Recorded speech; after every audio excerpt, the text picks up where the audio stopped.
glad that you made it here.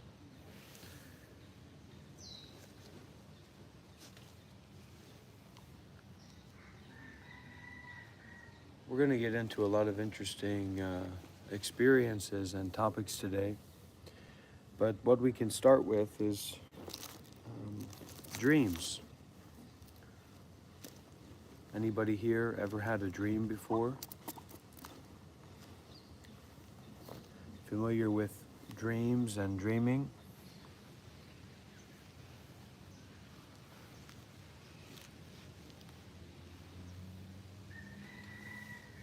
Settle, relax, slow down, calm down.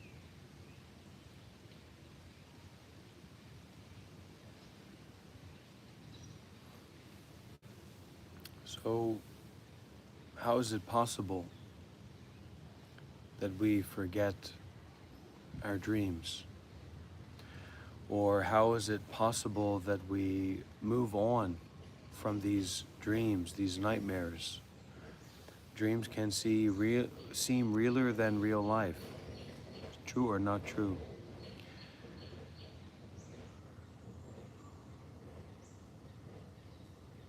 So how can these illusions, these fantasies, these completely fake experiences that happen in our mind, how can they be so realistic, lifelike?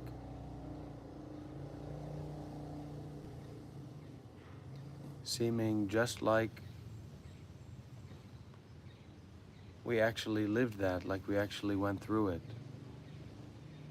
And yet it was nothing but an illusion.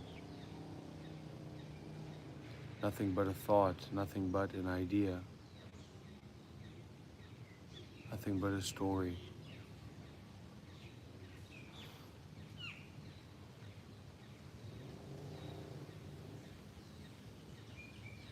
And of course, we don't need a complicated spiritual answer to this question.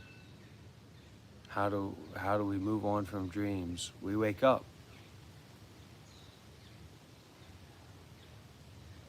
We wake up. And this live stream, this happening will be about waking up together, or maybe we won't be waking up. Maybe we will be staying asleep, but we can actually be concerned with waking up, interested in waking up, interested in becoming free in this moment, in this life.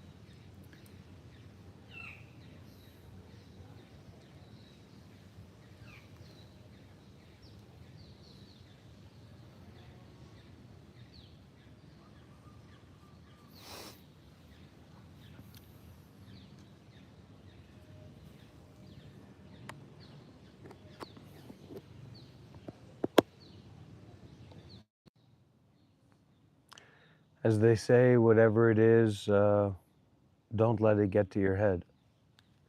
Namo Amitabha.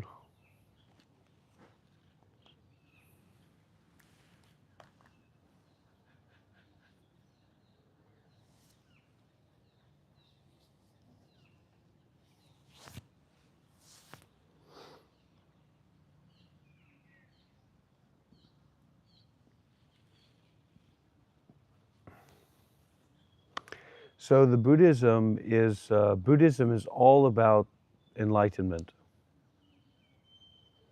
Buddhism is completely about becoming enlightened, 100%.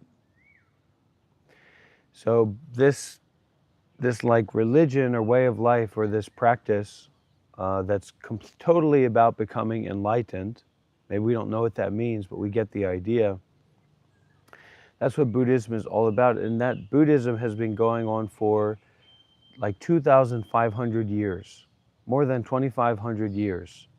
They say the Buddha was there and got enlightened 2,600 years ago. So that's really a brain buster. Even before Christianity, that's when Buddhism started.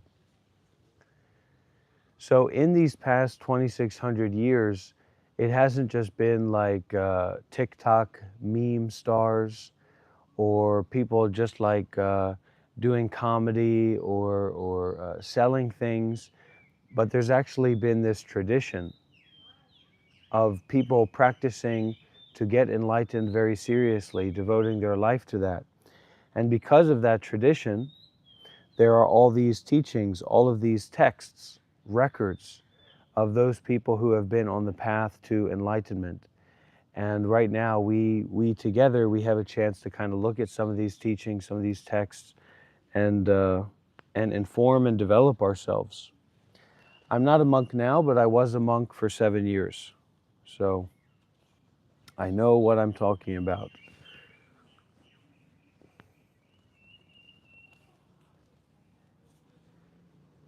We're not going to be twerking. We're going to be looking at these deep and meaningful Buddhist teachings, okay? Is it bragging to share what your experience is? You know, somebody's asking, what's your experience? What have you gone through? Right? And so I'm saying, you know, I was a Buddhist monk for 7 years. So I don't know if that's bragging, but as a monk, no, you shouldn't be bragging. You shouldn't be bragging if you're a Buddhist monk. Really, for most people, you shouldn't. Why will you be bragging? I wasn't a Buddhist monk in Portugal. I was a Buddhist monk all over the world, you know, in Thailand, in Myanmar, in Sri Lanka, in Laos, in India, in Nepal, many places all over the world. You know, I took it really seriously. I took it really seriously. And now I'm not in Portland, I'm in Malaysia now. So this is like a new experience for me. And this is an opportunity for me to connect with people all over the world, especially young people, and try to be a positive influence in their lives and share some of my experience with them so that they can be better off in terms of what they're doing. And I try to make sure that the stream quality is good and the audio quality is good so that you can see me, you can hear me clearly, and then we can go from there in this like deep looking, because you know, people say, it's just another person on YouTube Shorts doing nonsense, doing whatever. Maybe that's the case, but maybe it's not. Because, you know, I was a Buddhist monk for 7 years, so I kind of know what I'm talking about here.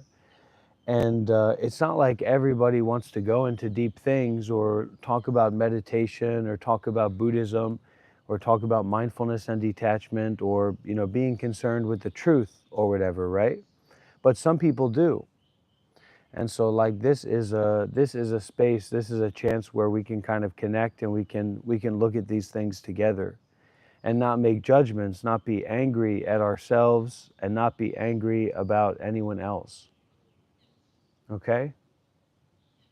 So one of the main teachings that we have in Buddhism that's maybe different from what you've learned in school or have learned in your life, right?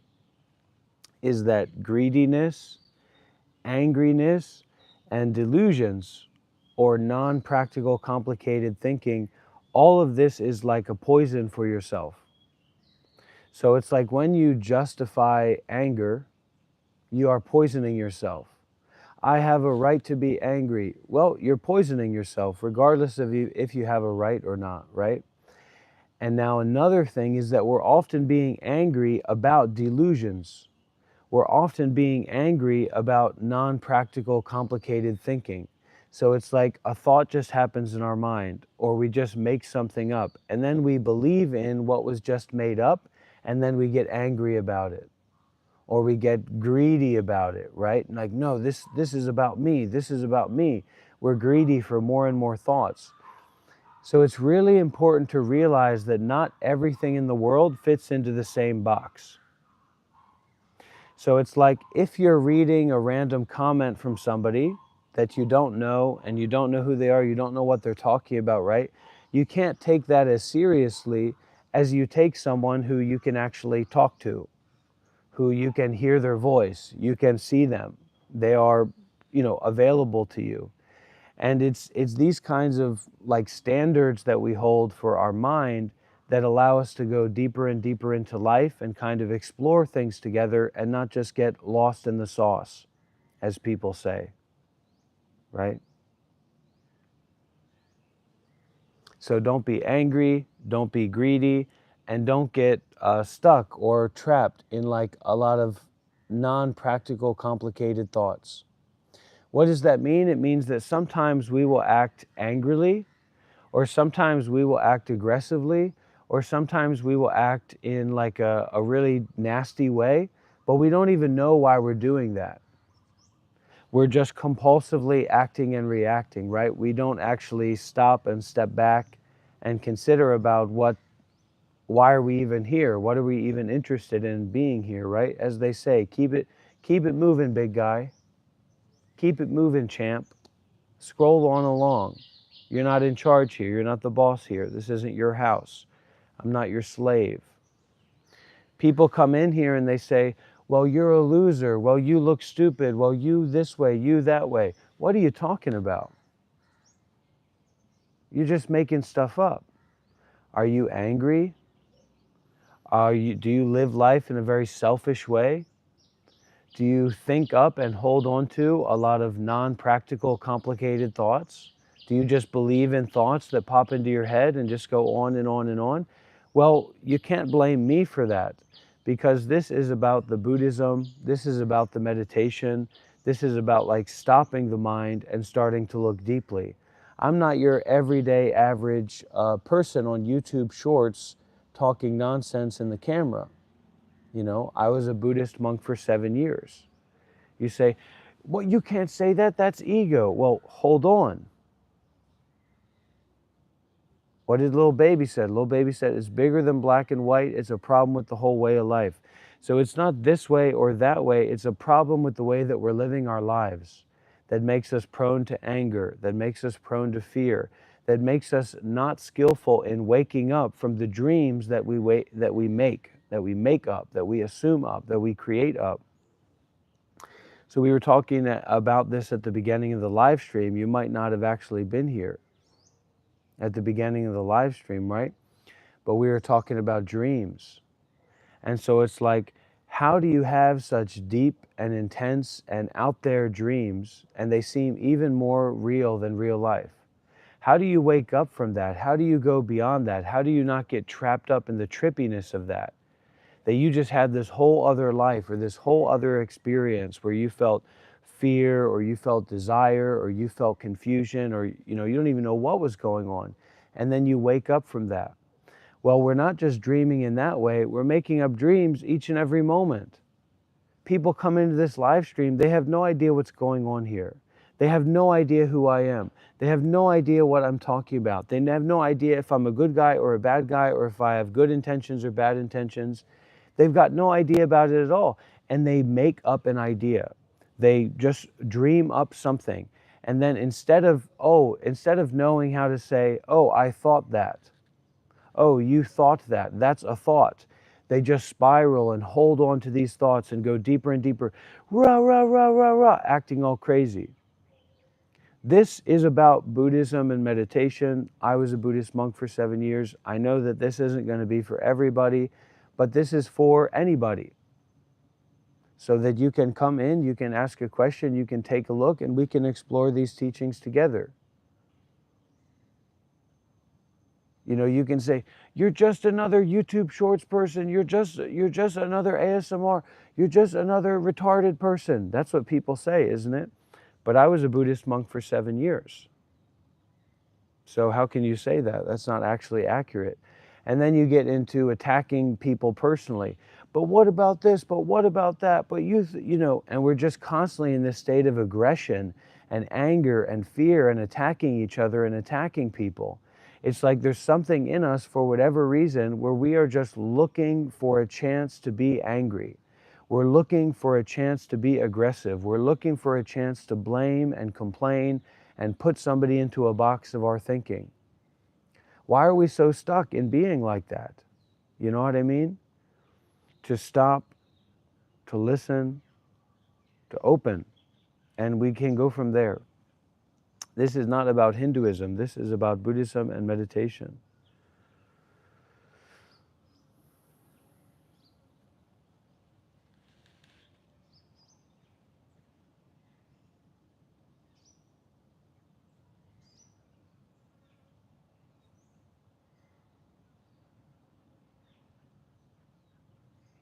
Slow down.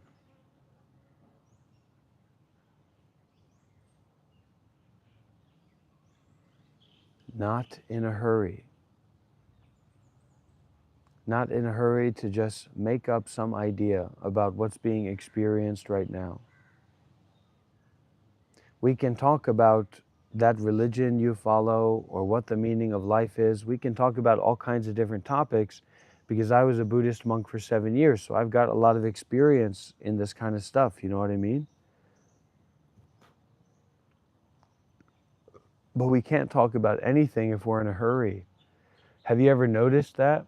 Have you ever noticed how difficult it is to have a conversation with someone who's busy, and how some people just seem to be busy all the time, and it doesn't matter what's going on or what's happening, there's no chance to just stop and talk with them about something that's going on with you? And when everybody is running around busy like that, when we grow up with parents that are constantly busy and grow up with adults that are constantly doing something or trying to force us to do something, we actually never get the chance to stop and communicate, to stop and listen deeply and to share deeply. Real talk. Yeah, present in body, the body's there, but the mind's not there. The mind's off over here, over there, da da da, faster, faster, faster, you know, we're just hurrying and rushing and it's just not stopping. So this, and it's a little bit of an experimental zone, but this is a place for stopping. Why is it an experimental zone? Because how many Buddhist monks, you know, I was a Buddhist monk for 7 years, do you know, who are live streaming right now on YouTube Shorts with 100 viewers?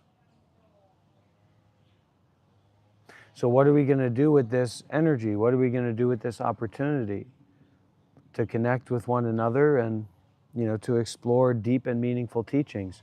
Are we even open enough? Are we able to not be in a hurry enough? Are we able to pump the brakes and pause and slow down the mind enough to even look at some kind of deep and meaningful teachings? Is that even possible? People say a lot of things, right? They say cultural appropriator. But firstly, do you really mean that, Leo? Do you really stand behind what you say? Do you even care what you say? Or are you just talking? You're just talking garbage. And are you willing to talk about that? Are you willing to engage about that? You can say this is cultural appropriation, but I was a Buddhist monk for 7 years. Do you know anything about Buddhism? Do you know anything about meditation? Have you ever lived at a monastery? Have you ever lived in the Buddhist community as a monk? So what I ask people to do is come in here and share what you want to share, but don't be a faker. Don't be a pretender, and actually stand behind what you say so that we can explore that and we can work with that together. Hi, Zoe. Welcome. Because I really love, everyone is welcome here. This is really interesting and lovely to have so much energy. You can imagine, it gets me juiced up. Because I was a Buddhist monk for 7 years. Now I'm living at the nunnery or the monastery for the female monks here in Malaysia. And so when I wake up and then I'm going to do my teaching or I'm going to do my practice, you know, and then if I'm just doing that alone, it's difficult to do those deep things you want to do alone, right? But when there's community, when there's a lot of energy, a lot of people in the room, in the environment, you can feel that. So we're here to kind of make use of that energy in that space and to not be a pretender like Leo, to not be a faker like Leo, right?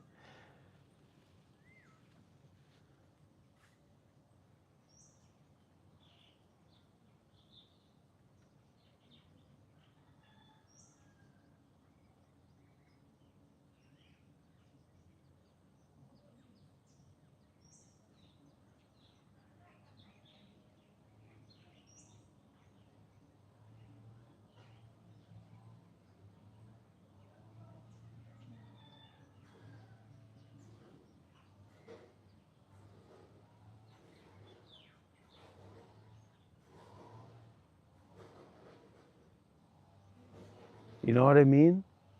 To just be able to pause and stop and relax, but also to be more aware, to be more present, to be more curious, to be more open. And that's what I really wanted to do. I wanted to come together as a community, or in this public space, right? And I wanted to look at some of these teachings together, and then we say, well, what is this? What's this actually about? What's really going on with that? You know what I mean? What is that?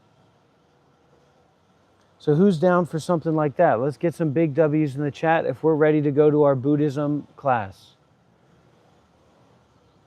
Let's get some big W's in the chat if we're ready to go to our Buddhism class, everybody. W's for Buddhism in the chat. Beyond our ego, beyond our stinkiness and our angriness and our greediness. Oh, how we have so many wonderful, interesting, unique people here. Big WS, exactly. And now there's that lawnmower again. Don't you know I'm teaching here?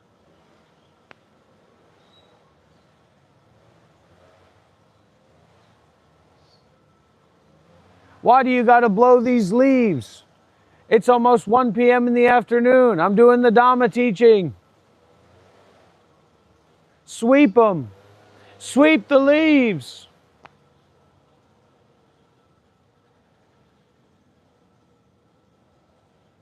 Yeah, this is not about being weak. This is about being strong. And it's especially about being strong for everybody instead of just for ourselves.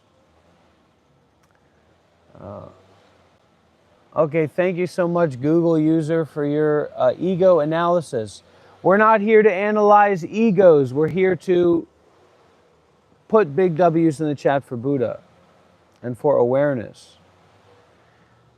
We're here to stand behind what we say, not throw around random words. You most definitely need help. Well, you're here. What can you do? What can you share? What can you ask to offer help, to offer support? Or are we just going around playing games looking for conflict? Looking to be the opinion person in this live stream? No opinions are necessary to look deeply and to stop and to pause the mind. Listen, this is where faking comes to an end. I don't mind if you have the young people coming in here and trolling and playing. This is a place where they can be safe. But when you get these rotten, stinky, naughty list adults who are getting coal in their stockings for sure, coming in here and trying to be naughty and weird and say strange things, it's not going to be allowed here. It's not going to be permissible here. We put an end to that. Assalamu alaikum. Oh, anywhere, please, you go. You free.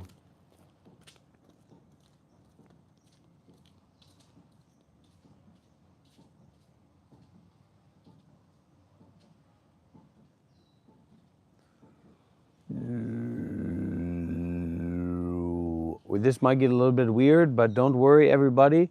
This is all peaceful and happiness and in the world of mindfulness and detachment, okay? The trolls thought they were tough, exactly.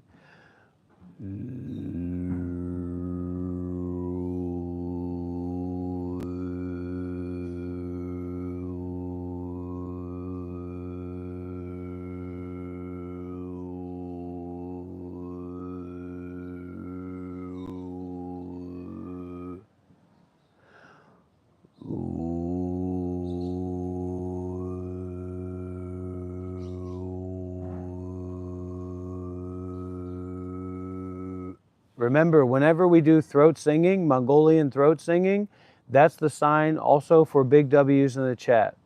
All right? Not in a hurry, not in a rush. And to really be in that supposed to and that probably world, right? We're not sure about everything. Thank you, Craig. That's really sweet. We're not sure about everything. We're not, this is good, this is bad, that's right, that's wrong, I know what this is, I know what that is. But to be open to this space of not knowing. Let's open up those meridians.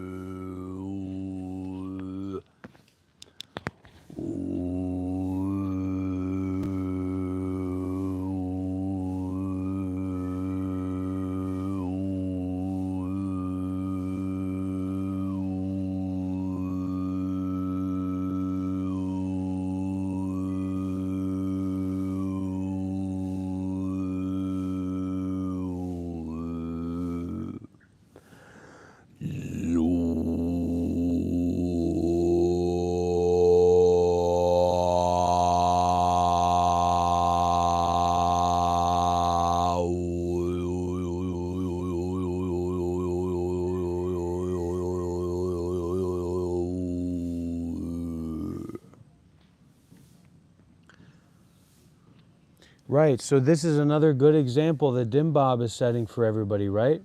Dimbob says, I know a rich American when I see one, but do you really know what this is? Or is that just a thought, just an idea, just an opinion? So we are really easy to believe in something that we think. But just because you thought something doesn't mean that it's true. I'm not trying to convince you of anything. I'm trying to point out something very essential about being a human being. Just because you thought something doesn't mean that it's true. That's actually one of the Dhamma teachings here. That's one of the Dhamma teachings here. That just because you thought something doesn't mean that it's true. And then how do we relate to that? How do we deal with that? How do we digest that? How do we accept that? How do we kind of simmer down and settle into the fact that just because you think something, just because I think something, just because they think something, doesn't mean that it's true. Doesn't mean that it's real. How easy we are to forget that.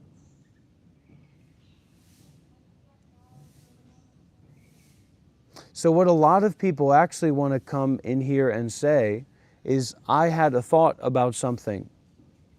That's no problem that you had a thought about something.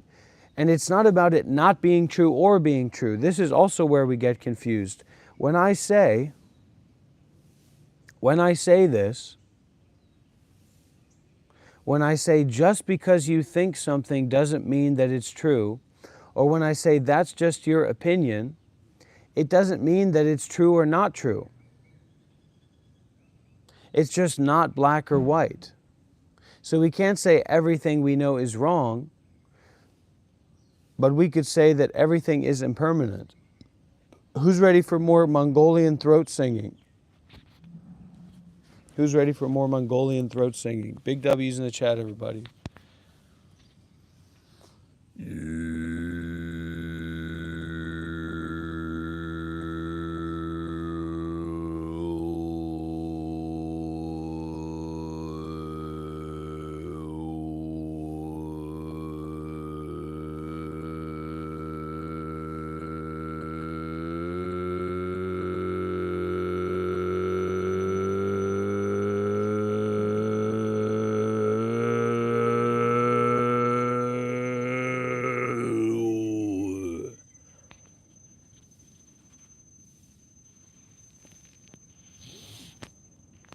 And thinking about the dreams, right? Because we have these incredibly deep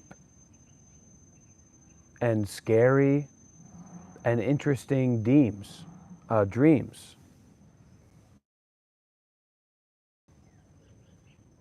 Where do those dreams go to? Where do those dreams come from? You know what I mean? How can were you doing it with me, Iron Lion? How can we have experiences like that, dreams like that? Last night I had a very vivid dream, or this morning. I couldn't believe it. How vivid it was, how real it was. And yet, that entire dream world, that entire dream life, that entire dream experience just disappears, doesn't it? So how do we make that dream disappear? Well, we don't. That dream is just impermanent. That dream is just changing. So the real answer is that we wake up, or we refresh, or we restart. We stop being lost in the thoughts that we have. We stop being lost in clinging and holding on to things. And we wake up and we step back and we open up.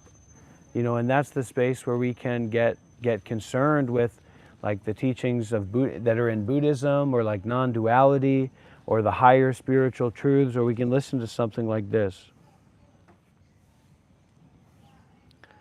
Mind is the faculty. Phenomena are the data. Both are like scratches in a mirror. So the mind and body are like scratches in a mirror. When there are no scratches or dust, the clarity of the mirror shows. When mind and phenomena are both forgotten, then your nature is real.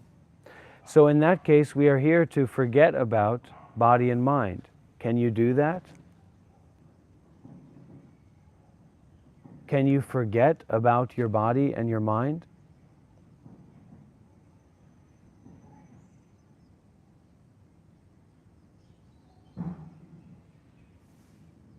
Well, I don't cry from cringe from what I did 5 years ago because I was a Buddhist monk for 7 years.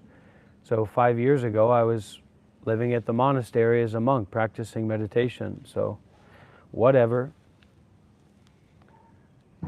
We're not here to play ego games, right, with great difficulty. And I think that it can also be very easy. As much as it can be difficult, it can also be very easy. But there's this sense of like we want to avoid or we want to get away from the unpleasantness or the unsatisfactoriness. And that is making us be in this state of clinging or of grabbing onto, like saran wrap, clinging to everything, right? But if you can bring your attention, for example, into your body, I like that, Meppen Stiller, the difference between your dream and your life now is action. Some truth in that about the waking up process, like the actionality, instead of just dwelling in thoughts and compulsiveness, stop, step back, become aware, right? And so in becoming aware of like the body, especially if you're sitting, like sitting up and supporting yourself, I can feel like the pain in my lower back. Or you might feel like a pain or a tension in your stomach or in your shoulders or whatever it might be, right? And so in feeling that pain, which is something that I tend to not like, right? I'm used to liking pleasure and not liking pain.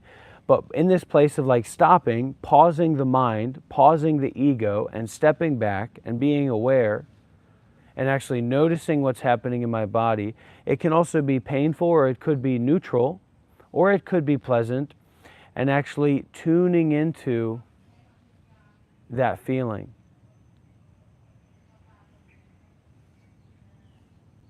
Tuning into that feeling of unpleasantness, tuning into that feeling of pleasantness, tuning into that feeling of neutrality, whatever feeling is actually there, to get out of your big stupid brain. Okay, Mr. Retard, shut up and listen.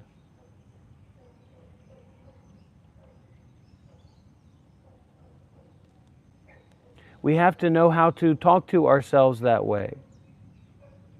Not with anger, not with hatred, not with a wish to cause harm, but with a wish to awaken. Shut up, you're retarded. We need to know how to say that to ourselves, to be that kind of friend. Because there's actually something being said here, isn't it? There's actually something going on here, isn't it? But when we're just yapping, we don't get to hear it. So come back, stop, pause the ego, pause the thinking, step back from what you're doing, step back from the ego.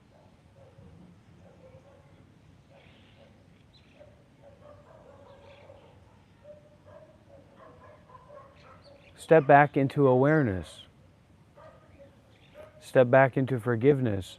And especially allow focus to be there in your body to feel that unpleasantness, to feel whatever it is.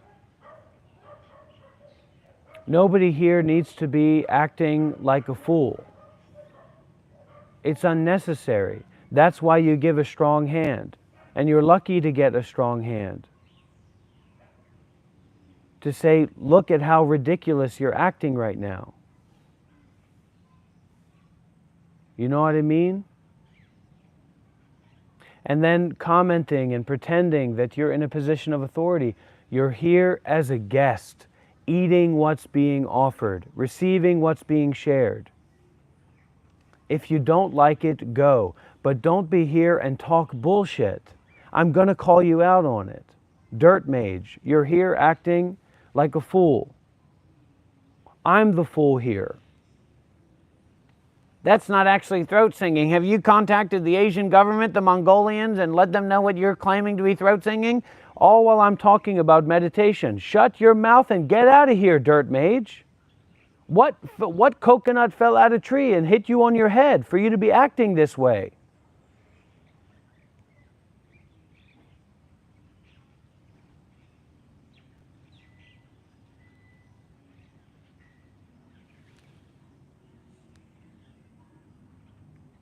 We're here concerned with Buddhism and meditation and getting to the bottom of this situation.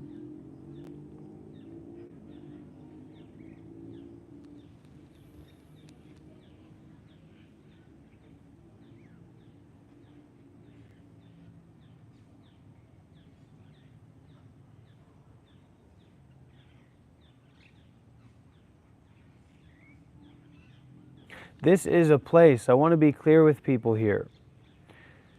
I'm not a Buddha. I'm just a normal person, really.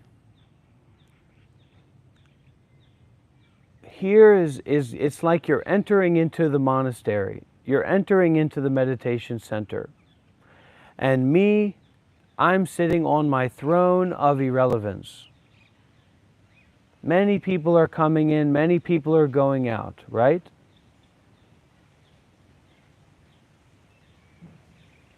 But this is not concerned with random people's opinions and random ideas that we have. This is concerned with mindfulness and detachment. This is concerned with awakening. It's not concerned with the definition of throat singing. So we actually have to learn how to, what is being taught here is how to not be a stupid idiot. What is being taught here is how to not be retarded. Okay? Let's be realistic about it. Let's be honest about it. And also to not be in a hurry. We're not here to talk about if this is a yellow hat or a blue hat. Mr. Didgeridoo here is saying that this is a blue hat. I'm saying this is a yellow hat. Who cares about the definition of throat singing? You're just talking nonsense. Now let's start the meditation process. No more games. No more bullshit. Because people want to, listen, this is what people like to do, right? We like to get triggered, don't we? We like exciting things, and sometimes those exciting things are pleasurable, and sometimes those exciting things are painful. But we like excitement, we like things going on. So a lot of times what we do is we bring something up, or we have an idea, or we have an experience that's exciting or triggering, and then we go around and around and around and around and around in a circle about that idea, or about that excitement, or about that triggering. So this is to stop going around and around and around and around, and instead to look back on our intention. What are we doing here? What are we concerned with here?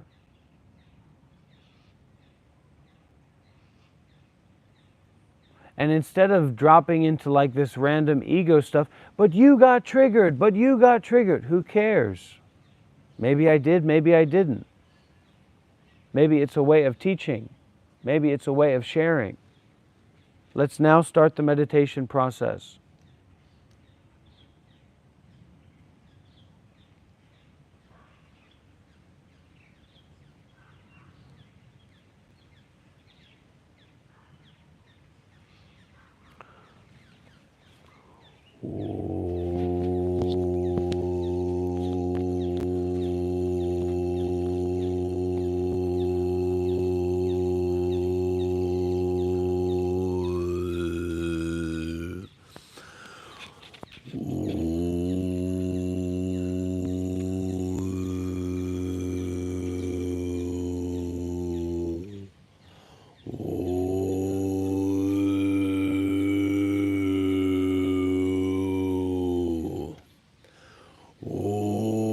Mani Padme Hum.